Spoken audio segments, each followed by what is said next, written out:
আসসালামু আলাইকুম। কেমন আছেন আপনারা সবাই? আশা করি আল্লাহর অশেষ রহমতে ভালো আছেন। আজকে আমি আপনাদের সাথে একটি চমৎকার শাক ভাজি শেয়ার করতে চাচ্ছি। এটা হচ্ছে কলই শাক। অনেকেই হয়তোবা মটর খেসারি ডালের শাক হিসেবে চিনে থাকতে পারে। তো শাকটি ভাজি করার আগে আমরা শাকটি ধুয়ে কুচি করে নিচ্ছি। তো এই যে শাকটা এটা কুচি করতে অনেকটা সময় লাগে, কারণ এর কুচিটা অনেক রিফাইনভাবে কুচি করতে হয়।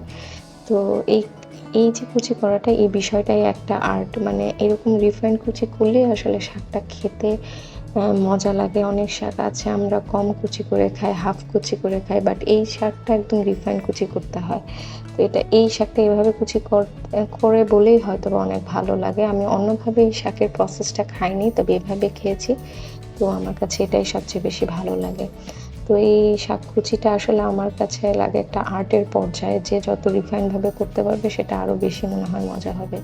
তো আমাদের শাক কুচি করা শেষ। আমরা এখন শাক রান্না করার দিকে এগিয়ে যাচ্ছি।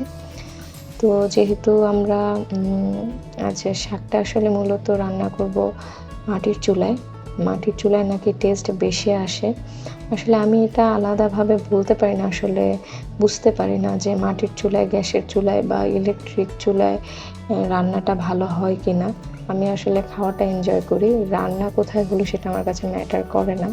তবে আমার মা, আমার ভাইয়েরা আসলে বুঝতে পারে যে কোনটা কোন চুলায় রান্না করলে বেশি মজা হয়। তো আমরা শাকটি ভাজি করার জন্য মূলত আগে শুকনা মরিচ, বেশ কয়েকটা শুকনা মরিচ টেলে নিচ্ছি।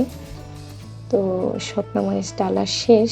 এখন আমরা শুকনো মরিচগুলো আম্মু এই যে হাত দিয়ে ক্রাশ করে নিচ্ছে। তো এই যে এই কাজটা, শুকনো মরিচ এভাবে নিজের হাত দিয়ে ক্রাশ করে নাও, এটা আমার কাছে অনেক ভয়ঙ্কর লাগে। তো এই কারণে আমি আমার মাকে আয়রন লেডি বলি। তার কাছে কোনো আগুনের তাপ, তারপর মরিচের ঝাল কোনো কিছুই যেন গায়ে লাগে না। তো হয়তোবা সব মায়েরাই এমনই, তাদের কাছে এগুলো এখন রান্না করতে করতে অভ্যাস হয়ে গেছে। তো আমি আবার অবশ্য আমার মাকে এগুলোর জন্য আয়রন লেডি বলি। তো এই তো শাক কুচি করা শেষ। তো এখন শাকটা সিদ্ধ করছি আমরা। সিদ্ধ করার জন্য প্রথমে আমরা লবণ দিয়ে দিচ্ছি, এবং আমরা যে মরিচের গুঁড়োগুলো মরিচগুলো, যে শুকনো মরিচগুলো তেলে ক্রাশ করেছি, এগুলোও দিয়ে দেবো কিছুক্ষণ পর। তো যেহেতু এটা রিফাইন্ড কুচি করা হয়েছে, তো এই জন্য বেশি সময় লাগবে না।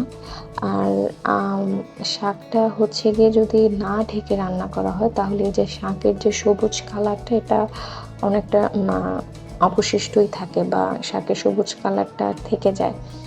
তো ঢেকে রান্না করলে আসলে সিদ্ধটা তাড়াতাড়ি হয়, তবে কালারটা আসলে নষ্ট হয়ে যায়। তো এই যে মরিচ দিয়ে দিচ্ছি এখানে। এই শাকটাতে বেশি মরিচ দিলে আসলে ঝাল ঝাল খেতে ভালো লাগে। তো তবে আমরা যে মরিচগুলো দিয়েছি ওটাতে অত ঝাল নেই মূলত।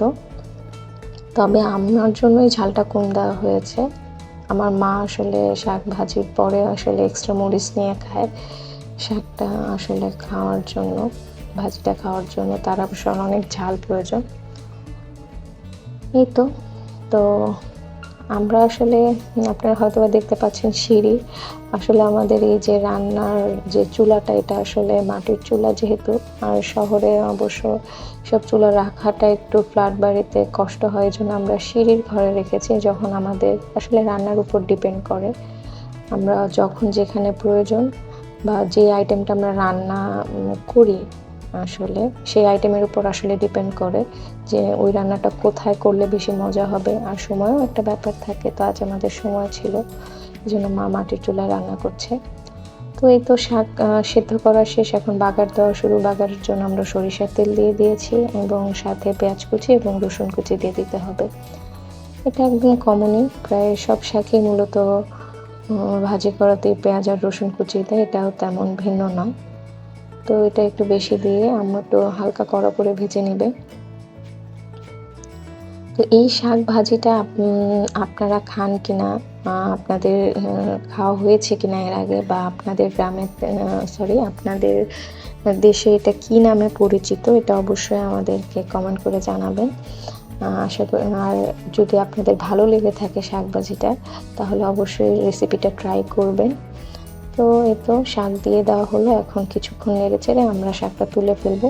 আর অবশ্যই গরম ভাতের সাথে শাক ভাজিটা একটু সামান্য পেঁয়াজ দিয়ে কামড়ে খেতে অনেক মজা লাগে। আর যদি আপনাদের সাথে থাকে বোম্বাই মরিচ তাহলে তার কোনো কথাই নেই। আমাদের ছিল না, না হলে আমার মা বোম্বাই মরিচ দিয়ে শাকটা ভাজি করতো, সেটা আরও বেশি সুন্দর হয়। এই শাকের ঘ্রাণ আর প্লাস বোম্বাই মরিচের ঘ্রাণ একটা অনবদ্য কম্বিনেশন হয়ে যায়।